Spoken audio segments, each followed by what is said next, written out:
Hi friends, welcome back to my YouTube channel. સ્વાગત છે તમારું આજના ફ્રેશ નવા બ્લોગમાં. આજે છે સન્ડે, તો આજે અમારે જવાનું છે મારા જેઠને ત્યાં જમવા માટે. તો અમે પહોંચી ગયા છીએ સાંજનું ડિનર લેવા માટે. અને અહીંયા મારા નણંદ છે એ પૂરી તળવા માંડ્યા છે, એની બાજુમાં ઊભા છે મારા જેઠાણી છે. આ એમનું જ ઘર છે, એમની ઘરે આજે જમવા અમે આવ્યા છીએ. નીચે બેઠા છીએ મારા આંટી છે આવડા, અને આ એક પૂરી વણે છે એ મારા જેઠાણી છે. પછી આ મારા નણંદબા છે. અને અહીંયા બેડરૂમમાં મારા મોટા સાસુ અને મારા બે જેઠની છોકરી અને સાનવી, એટલા જણા બેડરૂમમાં છે. હજી અડધા ગેસ્ટ આવ્યા નથી, એટલા ગેસ્ટ આવ્યા છે, બાકીના ગેસ્ટ હજી આવવાની બાકી છે. અને અમે 30 જણા જેટલા હતા, તો કીધું ચાલો આપણે ધીમે ધીમે જમણવાર ચાલુ કરતા થઈએ. તો થોડા લોકોને થોડા જેન્ટ્સ જેટલા સમાણા રૂમમાં એટલા બધાને બેહાડી દીધા છે જમવા માટે.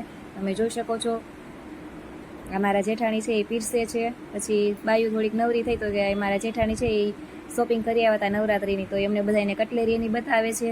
એની નાની છોકરી છે એના માટે આવું બધું લઈ આવ્યા છે, બંગડી ને એવું. આ મારા નણંદ છે, બંગડી હાથમાં આમ બતાવે છે એ. પછી આ બુટી બતાવે છે, આ બોરિયું હાથમાં લીધું એ મારા જેઠાણી છે બે.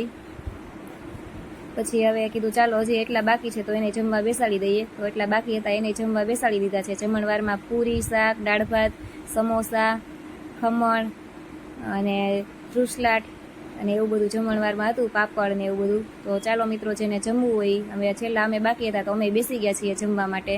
અને હા, મારી ચેનલ સબસ્ક્રાઈબ કરવાનું ભૂલતા નહીં. મારા વિડીયોને લાઇક કરજો, શેર કરજો. મળીશું એક નવા બ્લોગ સાથે. તો ત્યાં સુધી આવજો મિત્રો. Bye, take care.